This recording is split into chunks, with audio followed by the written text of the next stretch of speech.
This podcast explores themes of violence, self-harm, and murder. Listener discretion is advised. Please note, some of the voices you hear in this series have been performed by actors. It's the ultimate betrayal of trust. The very person responsible for keeping you alive, your nurse, is secretly killing you. That's exactly what happens to patients who check in and never check out of the Veterans Affairs Medical Center in Northampton, Massachusetts in the 1990s. No one would ever imagine a serial killer would be walking the hallways. From ID and Arrow Media, I'm criminal psychologist Dr. Michelle Ward, and this is Mind of a Monster, The Killer Nurse. Chapter 1, Kristen Gilbert. Charming nurse Kristen Gilbert stalks Ward C, preying on those who should be most revered, our military veterans, and killing in plain sight. Kristen Gilbert is a killer like none other I have investigated before. She sits alongside notorious medical murderers like H.H. Holmes, Harold Shipman, and Charles Cullen. But unlike them, she is that exceptionally rare thing, a female serial killer. What drove her to kill? How did she evade suspicion for so long?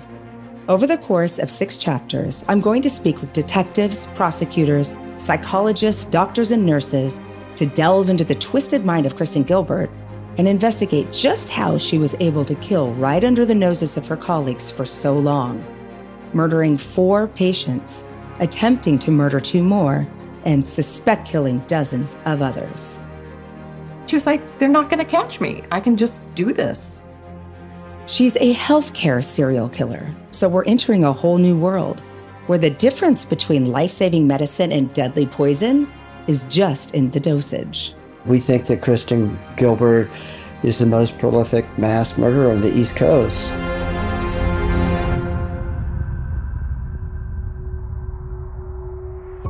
I want to understand what makes a woman who is trained to be a nurse, specifically to help the vulnerable, suddenly betray patient trust and callously kill them. What drives a mom of 2 with a loving husband, a good job, and a bright future to murder patients in her care? This is a complex case, so I need to go right to the beginning. Could the key to Kristen's later crimes be found in her childhood? Born Kristen Heather Strickland to a part-time teacher and a hardworking father, on the surface, the Stricklands seem like the all-American family.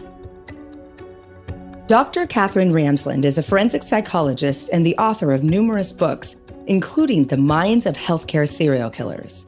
She's someone whose work I have long admired. Can you tell us a little bit about Kristen, where she was born, and what were her early childhood years like? Well, Kristen was born into a middle-class family in November 1967 in Fall River, Massachusetts, fairly upscale kind of community. And she was an only child for the first 7 years of her life. Her father was in the Coast Guard, and he was actually deployed at the time of her birth. He didn't see her, I think, till 6 weeks later. Once the father came back in the picture, then it was this, ordinary family, and she was the center of attention. And she experienced this for 7 years before she got a younger sister. So although we don't have really any information about how this affected her, it seems that she really liked being the center of attention, and she did not like sharing that attention. Because if we can look at the way she was later as a teenager, a college student, and an adult, she wouldn't have been too pleased about having to share things with a younger sister, especially when 7 years younger, who really wouldn't have much in common with her. One of the things that she did as a child was to spend a lot of time with her grandmother. The grandparents had a nice beachside cottage, and she would go there with her grandmother and, make cookies and, do little projects and whatnot. She loved the ocean. So that was really her early childhood before everything changed for her was idyllic. I mean, she really had nothing to complain about. But as Kristen approaches her teens, everything changes for her and her younger sister, Tara. Their father, Richard Strickland, explains. We moved in September of 1980 from the Fall River area to Groton, Massachusetts. They weren't thrilled about moving and leaving their friends, so we promised we'd take them to Disney World.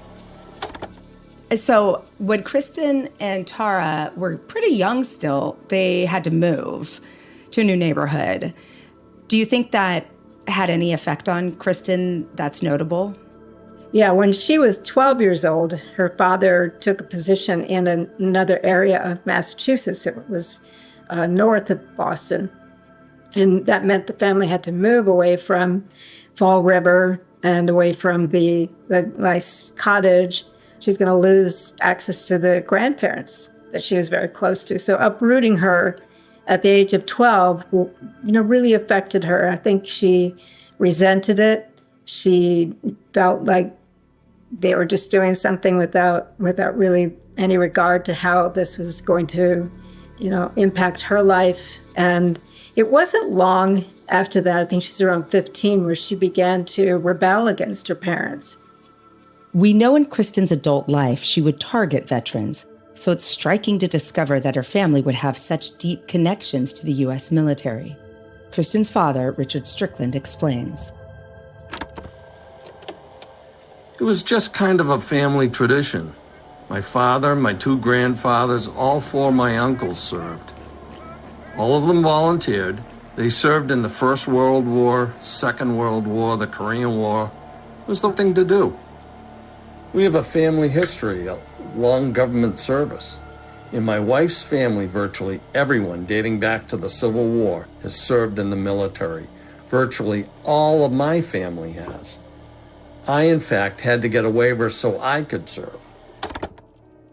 Respect for the military and the drive to serve is clearly a huge part of Kristen's family history. There's something else about Kristen, too. She's smart. Not just a bit clever, but highly accomplished in many areas of her academic life. She was a very accomplished clarinet player. She was in every music organization they had. Marching band, orchestra, jazz quartet. And then she wound up, there was a semi-professional jazz quartet in the town of Groton. They lost a member, and there was 3 adult males. They held auditions, and they picked her to be the 4th. In her high school yearbook, Kristen looks like any other teenager from the 1980s. Her hair is shoulder-length and brown with bangs. She wears a pendant and a dark blouse and smiles at the camera with large brown eyes. The only notable thing about her is how unassuming she appears. She really doesn't stand out at all. She, as a student, she joined the math club. She was very musical. She played the clarinet. She was in a number of social clubs that involved music. She excelled at her studies. She graduated from high school a year and a half early. So, she was very, very smart kind of teenager. And I think the uprooting at the age of 12 really made her angry. And it's an anger that probably stayed with her because she had the kind of personality that had that rigidity. She wanted to control things, and that was completely out of her control. So she had to start her life over again. At the age of 12 for girls, that's not easy to do. For most people at age 12, I would rather, run away than move away. Her grandmother was an exception, it seems, and I'm wondering if that was something transactional, or do you think that was a genuine relationship for Kristen? We don't really have enough information to say, but I think it was a genuine relationship, and it was one that was taken away from her, which she would have resented. I think she kind of saw her grandmother as more a mother to her than her mother. In fact, she would lie about her mother to friends and say her mother was a abusive alcoholic, and that she would call her parents very cold. And I think she found the warmth that she craved really in her grandmother more than anybody else. The lying about her mother is interesting to me. We all lie in our daily lives, from telling people we're fine when we're not and using traffic as an excuse for lateness. But what we don't all do is make up stories of addiction in order to gain attention. This kind of lying is a hallmark of many different psychopathologies. Like a lot of future offenders, we also find a telling characteristic in Kristen's youth. William Welch was the Massachusetts federal prosecutor in the 1990s and 2000s. She had some unusual patterns that started to emerge. Do you have any concept of or idea of when those patterns started to be recorded? Yeah, we did hear from individuals that knew her growing up that at least as part of her youth, she used to kind of do things to animals that you wouldn't want your child to do. So I wouldn't go so far as to label them as torture, but there were some sort of experiments or acts that she would commit on them that, struck people as pretty unnerving. It's always so interesting, right? Because we're trained to that's, and some of it's normative. Some kids grow out of that. I've seen it a million times. Right. And as you look at it in someone's past who have gone on to commit atrocities, then you're like, aha. But sometimes kids grow out of it. But it's always so interesting to hear about it when it's somebody who did end up becoming a criminal. Right. Harming animals is definitely a red flag. But when I look at the risk factors for potential future criminals, a whole range of things in their childhood can be incredibly important. Typically, when studying violent offenders, I look at biology, health, genetic factors, who and what was in their orbit, what they're interested in, and how they present themselves to other people. It's here that we find a couple of interesting anecdotes. Dr. Catherine Ramsland. She also apparently liked watching General Hospital and aligned with the villainess, the female who was a bad nurse, nasty nurse. So these are the kinds of things you look at in childhood of what are they identifying with and why would they want people to think this about them? Why is this the impression they want to create? And she's obviously getting away with lies, but people notice that she's lying. She also draws an affinity to another villainess in popular culture. Bruce Sackman was a special agent in the U.S. Department of Veterans Affairs in the 1990s and early 2000s. Can you tell me about Lizzie Borden? Kristen came from Fall River, Massachusetts. As a matter of fact, I just drove by there the other day, and I was thinking of her. Fall River, Massachusetts has a famous serial killer. Well, not a serial killer, a murderer. Alleged murderer. Lizzie Borden. Lizzie Borden allegedly hacked into her father's head and her mother's head. In fact, there's a famous poem. It says, Lizzie Borden took an axe and gave her mother 40 whacks. And when she saw what she had done, she gave her father 41. She started telling people that she was related to Lizzie Borden. It's like saying, I'm related to Charles Manson.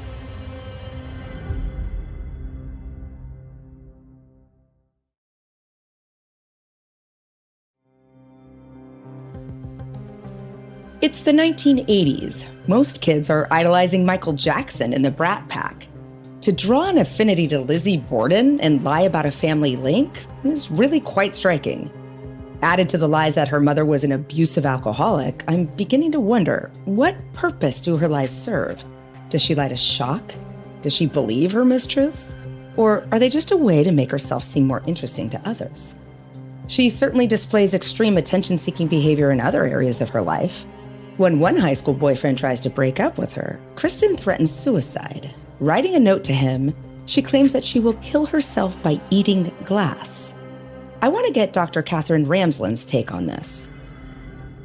One of her threats was eating glass, which is so visual and such a really insufficient way to kill yourself. I mean, I suppose if you ate enough of it, but what do you think of that? Well, as far as I know, she didn't eat glass. So again, a threat, she probably read it somewhere and it stayed with her. Like maybe she read it in one of her medical texts or heard about it somewhere, and it stayed with her as a really drastic kind of thing to say to someone to get them into action. She would have known, I think anybody would know how awful that would be. So she's just trying to get a rise out of the person she said it to. Mm-hmm. Yeah, it's so emotional, it's so manipulative, it's so histrionic that it makes, it kind of fits with this idea of this, she's very manipulative. Fast forward to 1984. Kristen's intelligence sees her graduate high school a year early. Perhaps it's because of her interest in General Hospital, but she has her ambitions set on becoming a nurse and heads to Bridgewater State College to pursue a career in nursing. During her college years, even more troubling stories with boyfriends start to emerge. Bruce Sackman. I had interviewed her father. Would love to hear about that. It was a very bizarre conversation that I had with him, really. And I think she just had a real lack of attention from her father and craved attention from her boyfriends. And if they didn't give her 100% attention, or if they started to break up, she would start destroying their cars. She would call up with heavy breathing and hang up.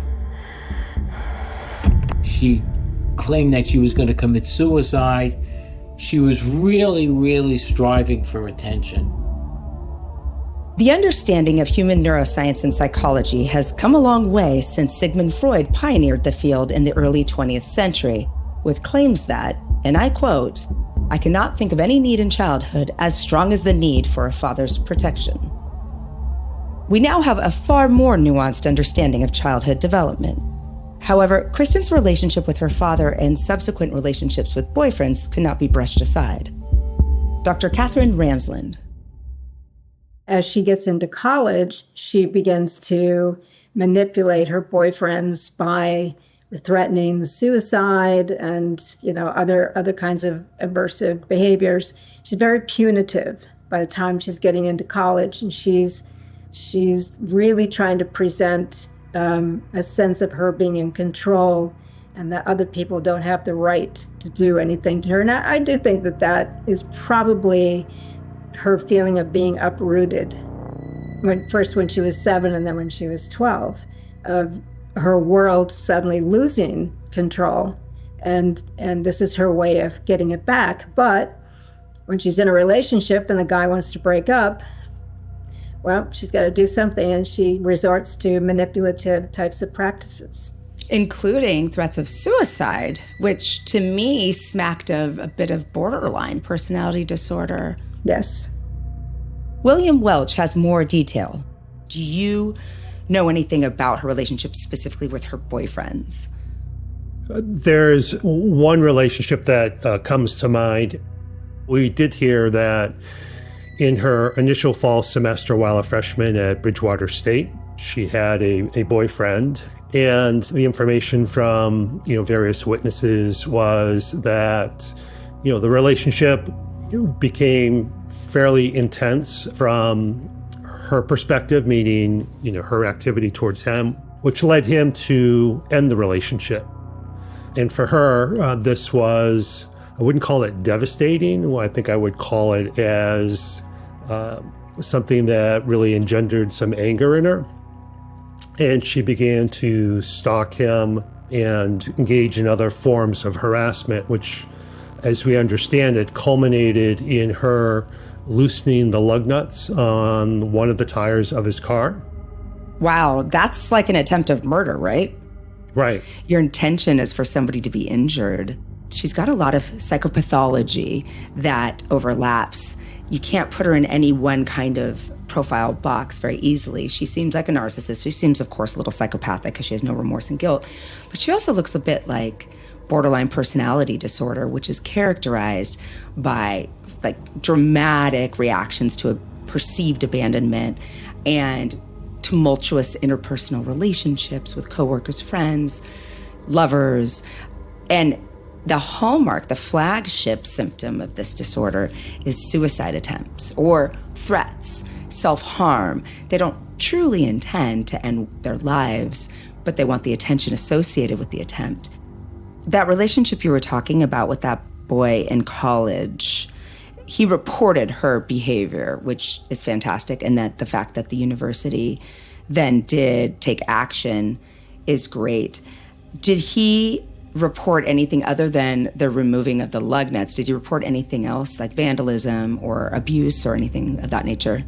Yeah, my memory, it was primarily the lug nuts, but it was also the preceding conduct, which was the harassment, the stalking, that kind of thing. Can you tell me anything else that you learned about her experiences in college? I mean, the one thing that does also resonate a little bit with me is we talked to a lot of people, but the one thing that always struck me was a constant theme of what we heard back from people is that she had no best friend.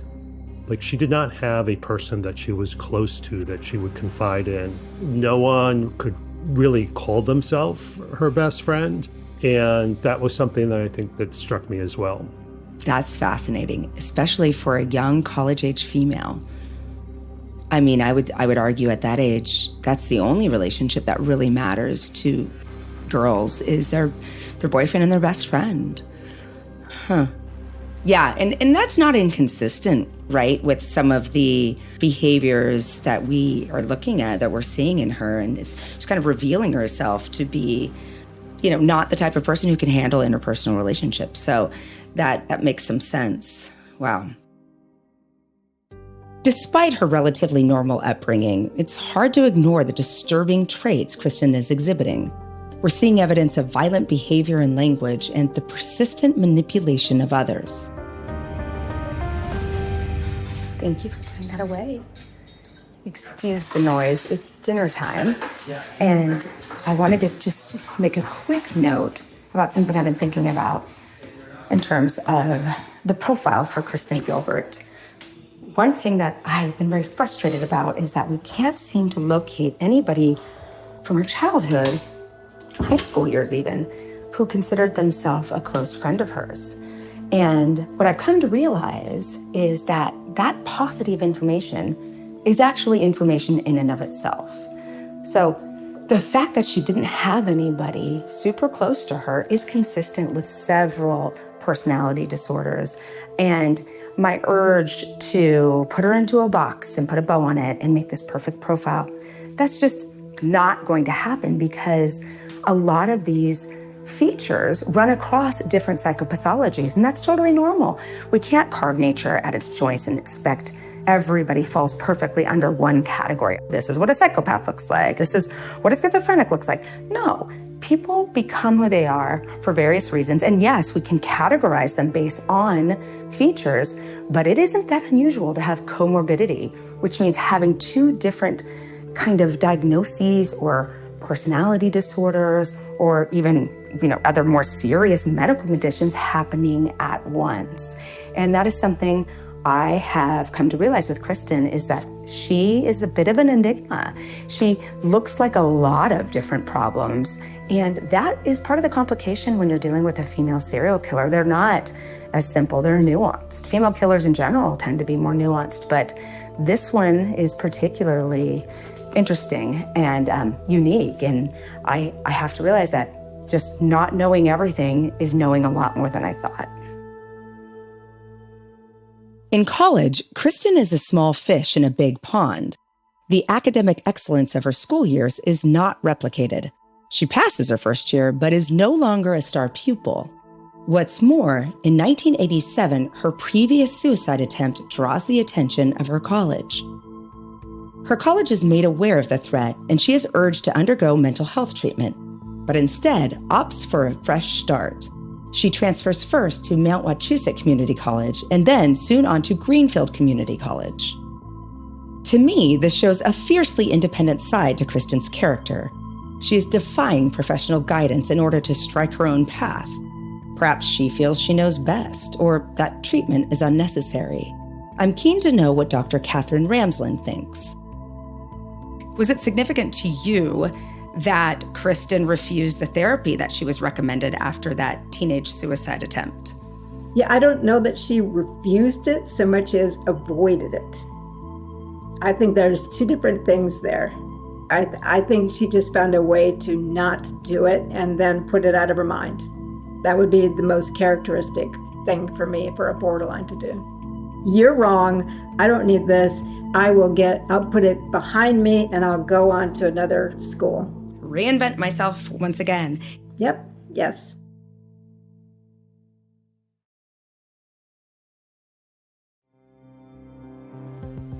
At 19, while still in college, Kristen takes a home care job with the Visiting Nurses Association, also known as the VNA. She's tasked with caring for a disabled boy in his family home. Yeah, before she became a registered nurse, meaning while she was taking nursing classes at a community college called Greenfield Community College, I believe she worked as a visiting nurse. She was called in one day or night to take care of this boy. He was severely disabled, couldn't bathe himself, essentially didn't have full use of either his legs or his arms. And my memory is that he was also mute. But one of the nighttime activities to get him ready for bed was essentially an evening bath. And in the house, the bathtub faucet valve had temperature control locks. So you could never turn the temperature of the water up past a certain point, which would mean it was relatively impossible to scald or burn the child in the bath. Anyway, when the mother, I believe, came back and the child was in bed, he was quite agitated, and when she began to inspect a little bit more, she saw that the bottom half of his legs and his rear end had been scalded, meaning they were bright red, and you could see the clear line of demarcation where the water would have reached his legs. And she obviously was furious, which is probably even a understatement. But she called VNA and told them what had happened, never wanted her to come back to the house. Wow. I'm sitting here in shock right now, but what overwhelms me when imagining what you just described is I can't think of a more vulnerable person for her to begin her experimenting with harm. Right. With what does it feel like to have this power over this kid? What does it feel like to watch somebody suffer? And wow, what an easy target. And who knows what else she did to him. Wow, that is really disturbing. But it's really telling. Yeah. It's really telling about, what's going on with somebody if they're taking somebody, a patient, a child, in the most vulnerable condition and taking advantage of that in the worst ways. Forensic psychologist Dr. Catherine Ramsland sees this case as being pivotal. Oh, I think her first victim was the disabled boy. When Kristen was with him, he suffered burns over in the skull, like she scalded him. There was red marks over 60% of his body. This faucet had to be rejiggered for her to be able to use the water that hot. And that is chilling. No accident. Not only was it not an accident, it was an experiment. What can she do to this boy who can't yell out, help? And that, to me, was the most chilling aspect of here's where it began. She's experimenting on people.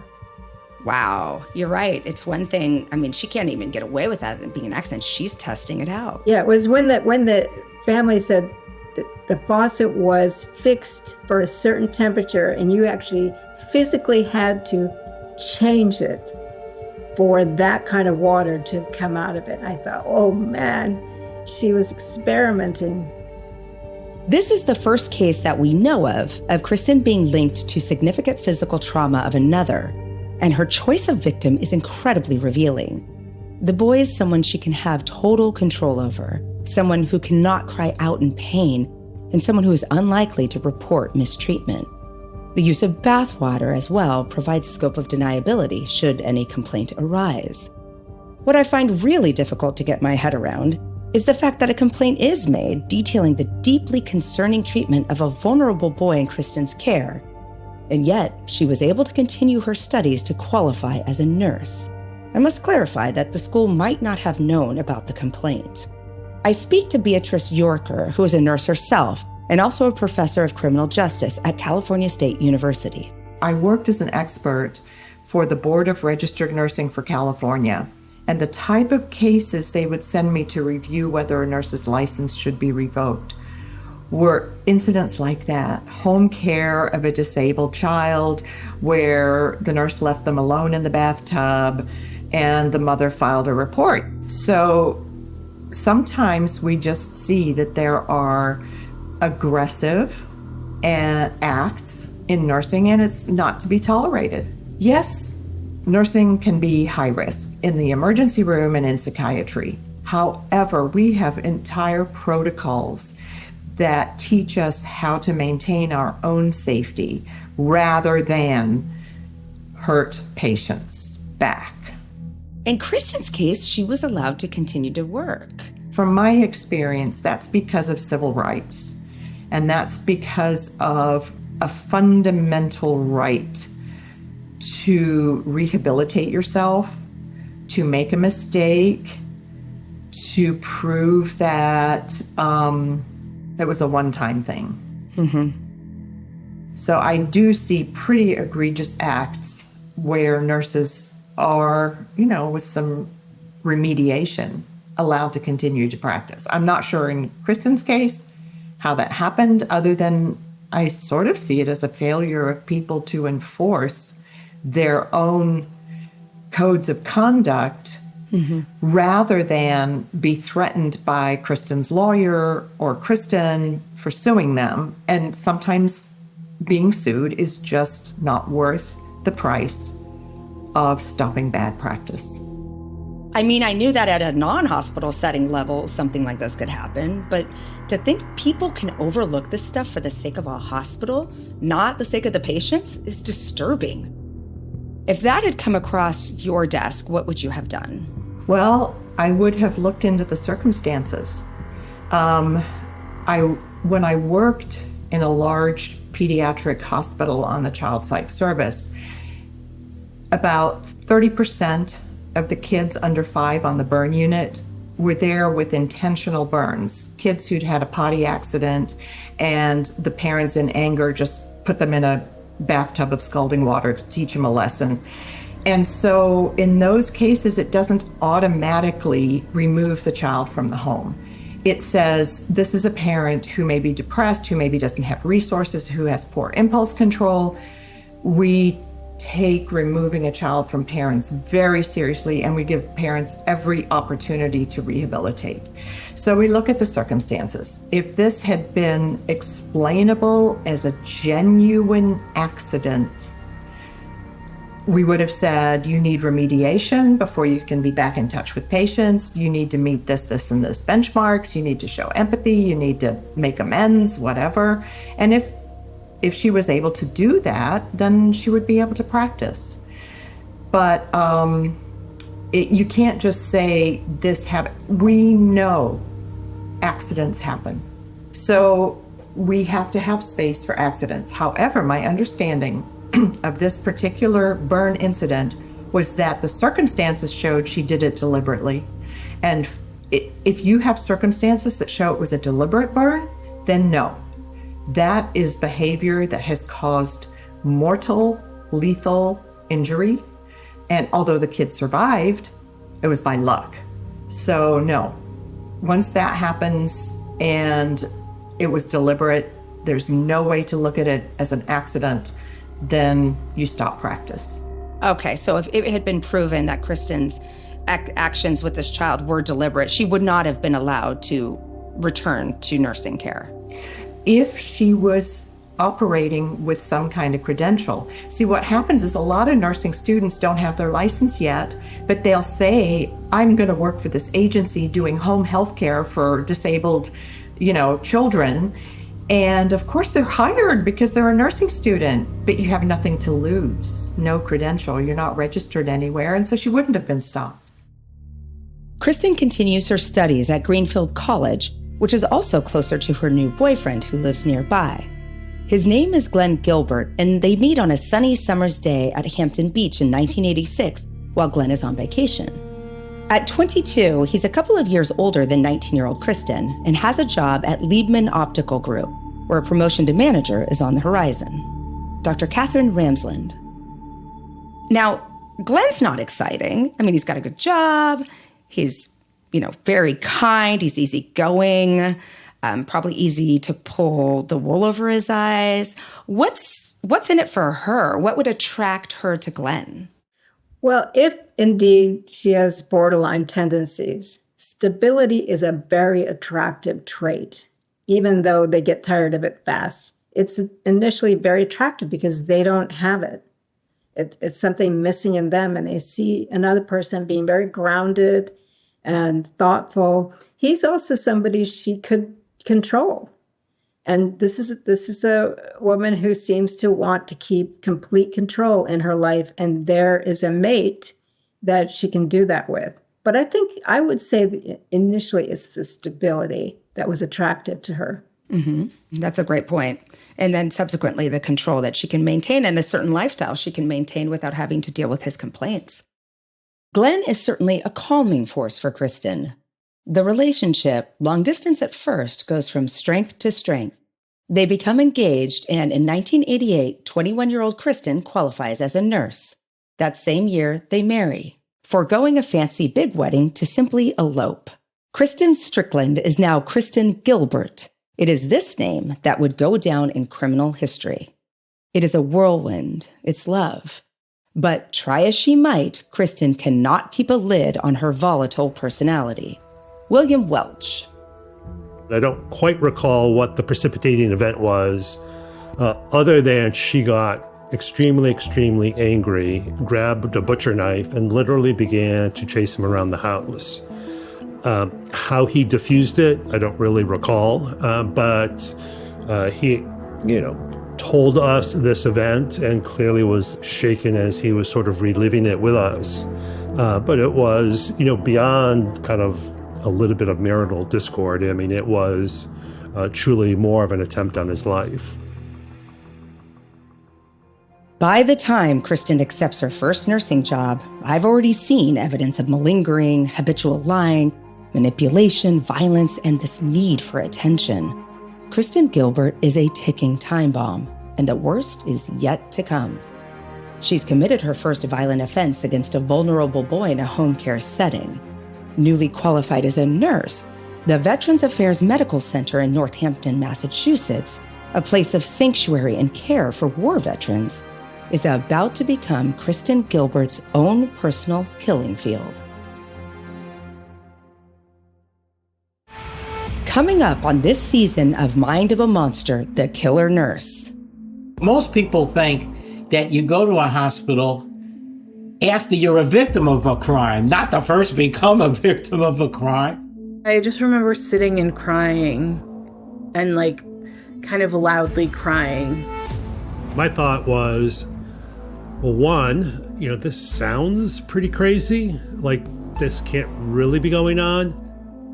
I knew better, at least as far as my brother is concerned. She said to the nurse manager, "If this guy dies, can I go home?" Even if you did a percentage of the deaths that happened while she was working, still number one as far as female serial killers goes. Mind of a Monster, The Killer Nurse is produced by Arrow Media, a Fremantle company, for ID. I'm your host, Dr. Michelle Ward. You can follow our show wherever you get your podcasts, and we'd love it if you could take a second to leave us a 5-star review on Apple Podcasts.